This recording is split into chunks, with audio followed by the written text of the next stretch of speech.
Hi guys, it's Kelly here and I'm back with another video. Today's video is featuring some products from scrapbook.com.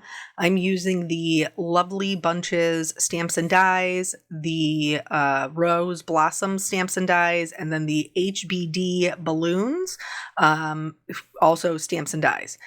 So this set right here is actually a scrapbook.com exclusive, which is super fun. It's an 8-color marker set from Olo, and so it comes with this and the connectors so that you can put them together.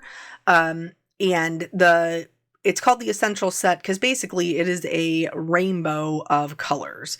And so sometimes when we're coloring with alcohol markers, myself especially, like I use, like a 3 or a 4 color blend. So sometimes looking at a set like this, it may seem like, well, what is a rainbow of colors going to get me for blendability? But actually they're really versatile. And so we're going to create 3 cards today. We're only using that Essentials set, and we're going to be able to get dimension in different ways.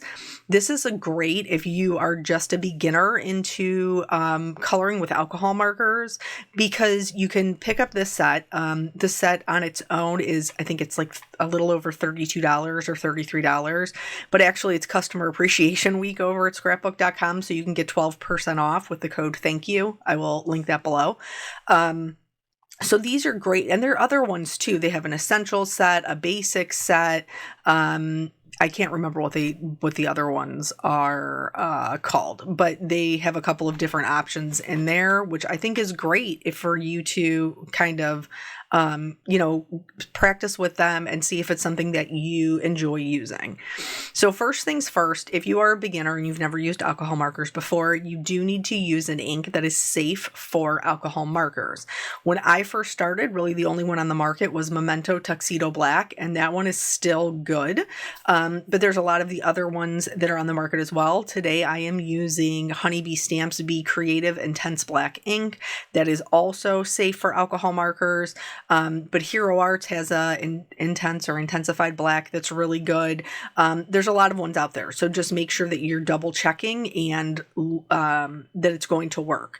Now, because stamp positioners are a thing in the world, and I like a bold black outline, especially with a rainbow. So I stamp mine twice in using my Misty. And this can, if the ink doesn't dry properly, even if it isn't a ink that is used with alcohol markers. Here I found like a piece of like string or something that was stuck to my stamp, so I'm glad that I caught it before I stamped it. But anyway, it can still lead to smearing if you don't give the ink enough time to dry. If you're in a rush, you can always heat set it, and you'll see how I kind of work around that once we're a little bit further along in the video. So here are the 3 elements that the 3 stamped out cards that I'm going to be using.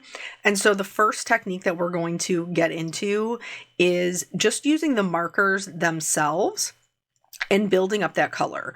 So I'm going in with the balloons and I'm just picking the colors. I should probably tell you while we're doing this what colors are included in this particular set, So it is a R 2.4, a V 2.3, B 2.2, BG 2.5, YG 2.3, Y 1.1, O 1.3, and R 0.4. So there are basically, you're running the gamut from the red all the way down through the pink.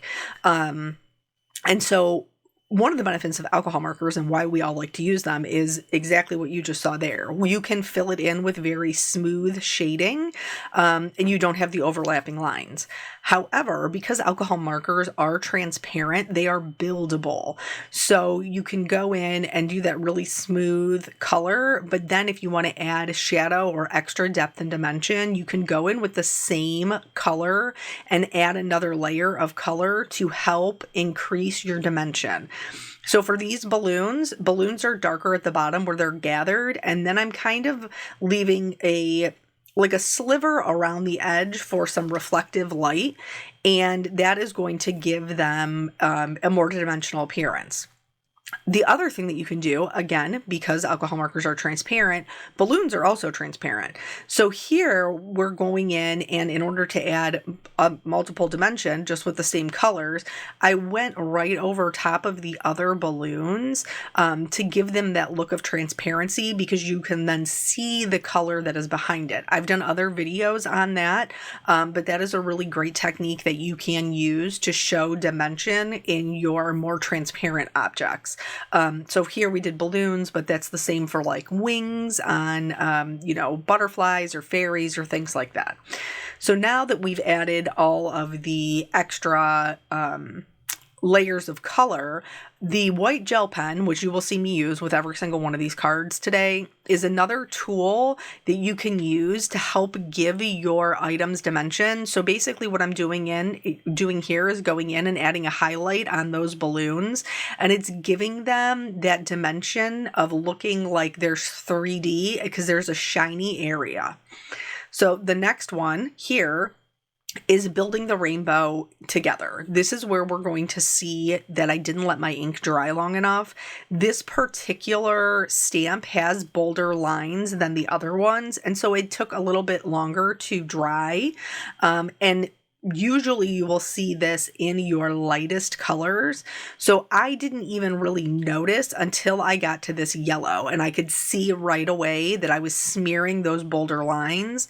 So I'm not even going to continue. I'm going to stop. I'm going to heat set it because I've done this to myself, right? I stamped it twice because I like that bold black outline, and then I didn't give it enough time to dry. So it's definitely not the ink. Sometimes it is user error, and in this case, for me, it was. So we're going to go through and build our rainbow out so that we have this kind of rainbow of pretty rose blossoms. But you'll notice that as we're doing this, it is very striped. So the colors aren't blending together. Not all of them. Like there's some like the pink into the orange that works pretty well, or the blue into the teal, but there's other ones like the teal into the green or the purple into the blue. Like those are really stripy. So something else that we can do to help the blending is called the tip-to-tip method. This works for any alcohol markers. So basically you take your lighter color, you rub it against the tip of the darker color to pick up some of that pigment, and then you can take that color back to the paper. As you can see on the two that I tried down there on the bottom right-hand side, it fades from the pink to the orange. And so I'm just going to do this working my way down all of the rainbow colors so that they will blend in really nicely with each other. So these were actually a lot of fun to make because I typically, I do have a certain style of card that I make, but I will always love a rainbow with black and white. Like I find in however many years of card making, how long have I been doing this? 15 years. That is never a mistake. A bold, bright color combination, particularly a rainbow, is a favorite of mine, with a black and white helps those designs pop so much that it draws your eye, so that you don't have to have a lot of other design elements because that particular combination really carries. And, that's why you see different like challenges and stuff. They'll be like black and white with a pop of color. So it doesn't, even if we color these all like red or pink or purple, with the brighter hues, pairing it with the black and white makes everything pop. So if you are somebody who has not been here before, I don't post my cards to the scrapbook.com website. They have where you can post them in your profile and then link your products. Because they sent these to me, I will do that. And I probably should be better about it, but honestly, when you're a one-woman show and running your own business, there's only so many hours in the day, and you can't always do all of the things that maybe would be in your best interest. Let's talk about the boo-boo I just made.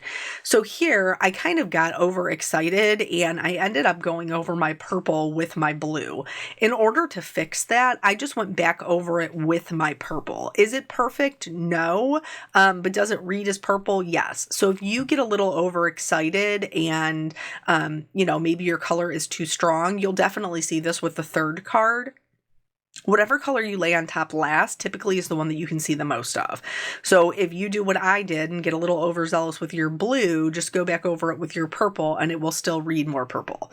Now here you might be like, Kelly, what are you doing? I am going to put this on a black background. Again, because with that black and white, with that pop of color is amazing. So in order to cut down on the challenge of doing the black outline around the die cut, I'm just doing it before I cut it out of my die. So for this one here, this is the Lovely Bunches. This is our third technique. So we've looked at layering the colors together, the same color over each other, and then using them as a rainbow blend with the tip to tip method. And here what we're going to do is something that I call color glazing. It might have a more professional name. I have no idea, but this is what I call it. So I'm going to, I wanted to show you all of the coloring, but I am going to speed it up because there is quite a bit to color here. So it will get faster. So here what we're going to do is, instead of layering the same color over itself, we are going to layer different colors over each other. And you might be asking, well, how do I pick which colors are going to work? I will show you how to figure that out as well. So anyway, back to the one woman show here. So I don't typically link my cards over there. But I would like to start being better about that. So, my son recently had asked me about, making some extra money doing some work for me, whether that was editing videos or things. So I'm thinking maybe that's something that he could do. Or my sister does do some things for me part-time as well. That maybe that's something I can, have her do, just to put more information out there. The other thing is, if you are a regular follower, you've probably heard me mention in the last couple of days that I noticed that the views on the videos were down quite a bit. And I think I figured out what is happening. So I do lives on Wednesday with Honeybee Stamps, and I put it out on my channel as well as their channel. And I think because there are a lot of people that don't watch live content, which I totally get, it's a lot, and especially my lives, they're long. We're doing lots of stuff. That doesn't really work for them. But so what I did in looking a little bit into the advanced analytics is the impressions, which is basically just like when you open YouTube, it doesn't show you your subscriptions. It shows you a bunch of other videos that it wants you to watch. And if it shows you a Kelly Taylor live and you're like, I'm not watching a live, and you scroll on past it, then YouTube's algorithm is like, well, they don't like what Kelly Taylor is offering, so we're not going to show that to them anymore. Which really, I mean, it might not be the long form content like a video like this. It might be the lives that you're not interested in. So here's a heads up, just for August, I am going to stop doing the lives on my channel and see if that changes the numbers. Let's go back to the card. So here, what I'm doing, this doesn't have to be pretty, okay? I'm just striping out the colors that are in this set. And I'm going to create a grid. So then once I have them all horizontal, or all vertical, then I'm going to do them horizontal. And what this is going to show me is I can see where each color crosses the other, and it's going to show me which ones will work nicely together and which ones will not. So I can see right away, like the orange and the red, the pink, the yellow work nicely together. The purple with the teal and the blue and the pink and the red work nicely together. But those little snapshots are going to show me what colors I can layer over top and not make mud. And sometimes you want a brown. I just did a video yesterday, actually, where I was coloring colored pencils. And that's another one that's really good because it's a very beginner-friendly coloring technique. But I was trying to make a brown, and I talked about how you have to layer different like warmer or cooler colors depending upon what you want to make. And so sometimes you do want to make a brown, but in this case we have these really beautiful vivid flowers and we don't want them to be brown. So I layered the blue into the center of the flower and kind of flicked it out to the edge. And already you can see we're getting a lot of dimension there. You can also, if you like the dimension that you're able to achieve with using the same color over top of itself, don't feel like you can't do that, because you still can. You can combine all of these techniques together to, work in your favor. For adding dimension to the centers, I just did some dots of the orange and then went back over it with the yellow. Again, I know from my grid that those are going to work really nicely together. Because they're both warm colors. And then here for this flower, I am doing the red and the pink. So it's going to add a little bit of depth and shadow. Where we add our shadows is any point where 2 points meet or where one lays over the other. So that is where we're looking to add those. Most of the time with flowers, that means where it connects to the center, we're going to have shadows, or where one petal is laying on top of the other. So we're going to just work through this and color them up, doing this color glazing. And sometimes, we try one color and it's too much, or it's not enough, and then we have to bring in another color. So here with the blues, I went in with the yellow green and I went right over top of it. And while I don't dislike it, the green definitely is overpowering the blue. So I'm going to go back in with the blue and lay that down over top. That's what we just talked about. The color that lays on top is the one that you see the most of, just to tone down that green. Now, I didn't feel like I was getting a ton of dimension, so I am going to bring in the teal as well. And I think that time I did use the tip-to-tip method to go ahead and get more dimension. Later on, I'm going to use the teal in that purple flower to get even further dimension so that the center looks more cupped. So you can just kind of play around and see. Remember that it's just paper. And so we're learning new things and trying out different ones. And you'll even see when we put I ended up coloring 2 of the balloons to pull my card together, like 2 of the balloon bunches. And one of them, I did a green balloon and it totally does not go because I layered a couple of different colors and I got more of like a Kelly green, which was very pretty, but it just did not match with everything else I had going on. But I didn't throw it out. I just covered it up. I just put it behind, made it my base balloon layer so that nobody sees it anyway. So everything is fixable. Just, hang tight and think about how you can either switch it up, removing color or adding color or hiding it behind something else or another embellishment. There's lots of ways.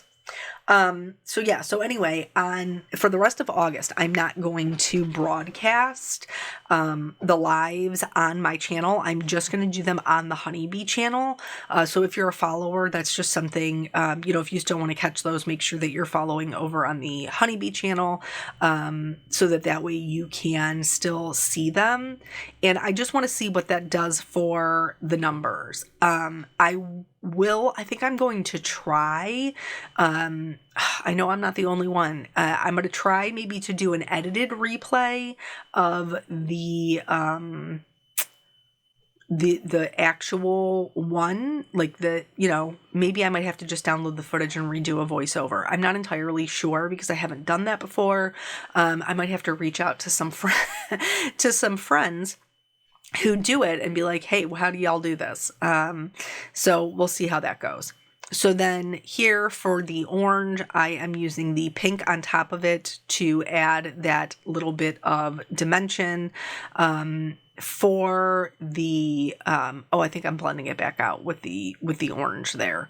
And then for like these ones here, like I was just trying everything. I was like, well, do I like it better if I put the yellow over top of it? The yellow wasn't bad. I didn't mind that. Here is where I decided I wanted that more color or more dimension into the center of the flower. And so I'm using the teal And then once I get that down, I'll be able to go back over that either with the blue or the purple. And while it will lighten it up some, it will also deposit that color back in so that it definitely still reads as a purple flower, which is what we want. So yeah, I try not to pay too much attention to like the analytics too much, but this was like glaring. It was like it was pretty obvious that there something had happened. Something was going on. So hopefully that will fix the thing, and I'll start to pop up in your feed if you're not subscribed. The other way that you can make sure that you always see the videos is to subscribe, but also turn on the notifications, which means you'll get a little pop-up every time that I post a video. I'm typically not one to be like, hey, come watch my videos, or make sure you like and subscribe. I don't typically do that because I figure if you like to watch the videos, you'll be back. And if I'm not for you, because sometimes, people are like, you're too chatty, your videos are too long. I only have a finite amount of time to watch videos and I don't want to spend, 20 or 30 minutes on yours. I totally get it. Time is by far our most precious commodity. But for other people, who maybe don't have as many family as friends that are as close, or maybe they're homebound or bedbound, the chatting is something that they enjoy. And I enjoy it because it means that we get to build a different type of relationship and a different type of connection. So that, that part is a big part of my channel because it's something that I enjoy very much. And it's nice in the lives if you are a person who likes the lives, because we get to kind of chit chat, real time.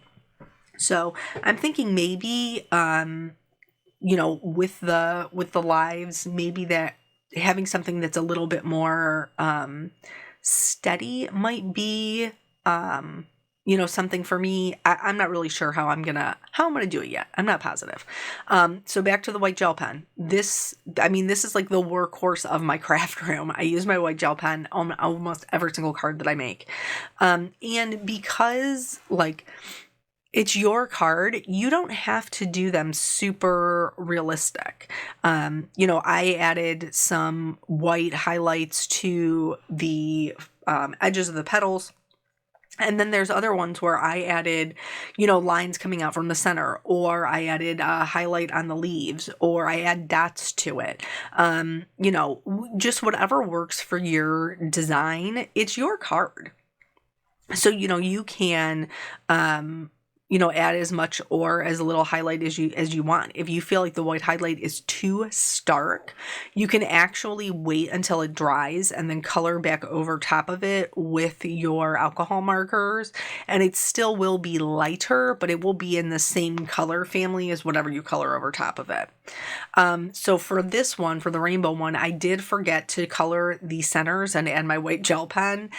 So I am going to do that now, and it's pretty much just the same thing, adding those highlights to the centers. I did add some dots into the open centers of the flowers, like where those stamen are.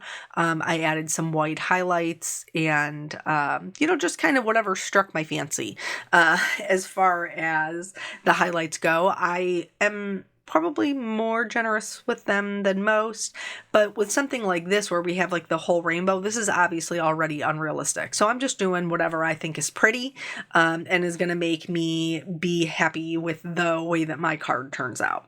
So here is all three of them lined up. I am then going to line up their coordinating dies, so that I can cut them out.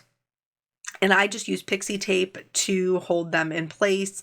That seems to be the one that works the best for me, but you can use low-tack tape or washi tape, whatever you have on hand. And then in addition to cutting these out, I'm also going to do some like of the background pieces. Oh, here, I talked about how it's easier to do the outline before you cut it, and that is 100% true. But because we don't know exactly where the die is going to hit, sometimes you have some pieces you need to get afterward, and then also you want to make sure that you're getting the edge of it, because otherwise you'll be able to see that white portion when you look at it from the side.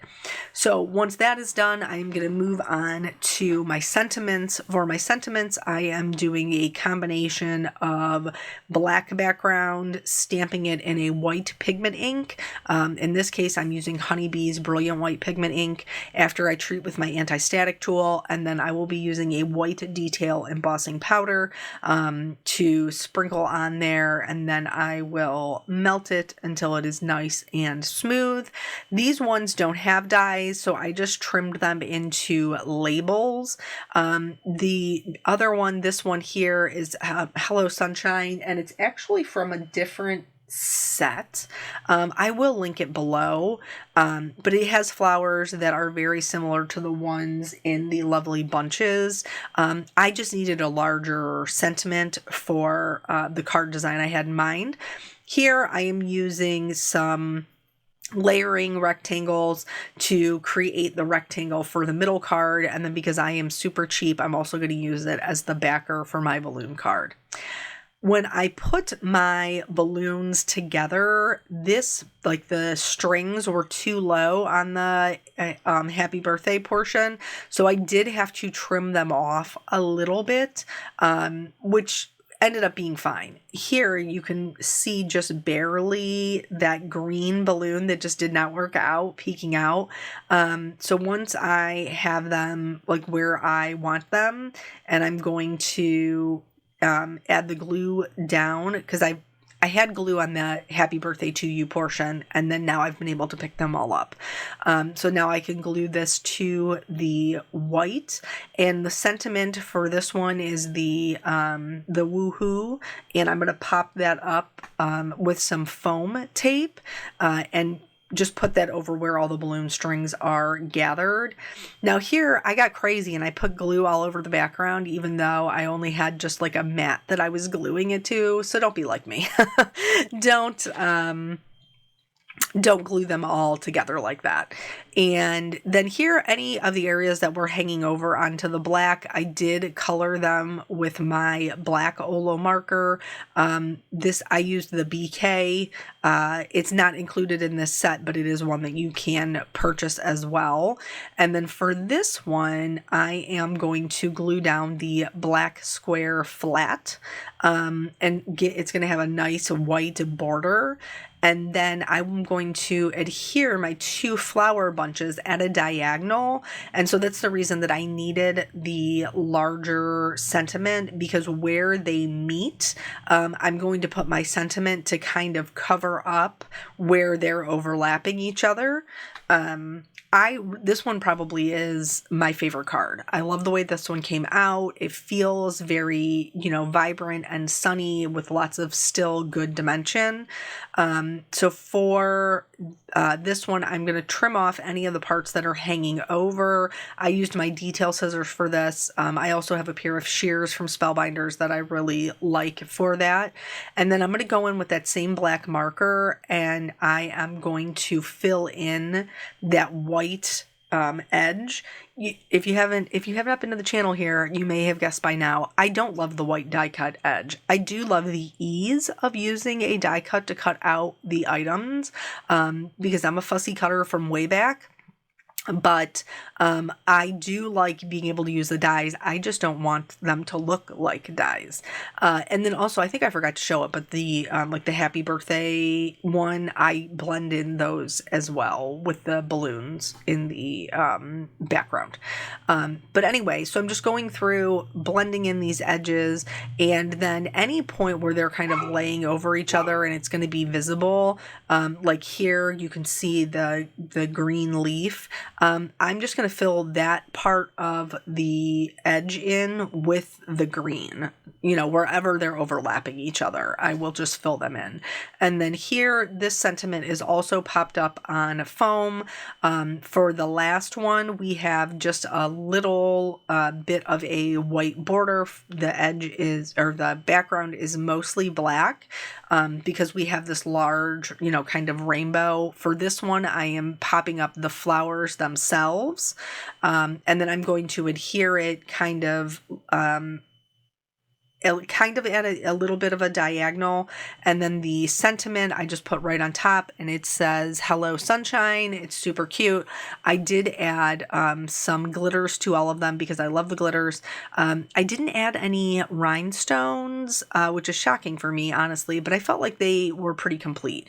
So here is a look at the 3 cards again. I hope that this helps you. Again, this is exclusively at scrapbook.com, and you can get them on sale this week. I will link that below. Thank you so much for joining me. I always appreciate your time, and I'll catch you on the next video. Bye.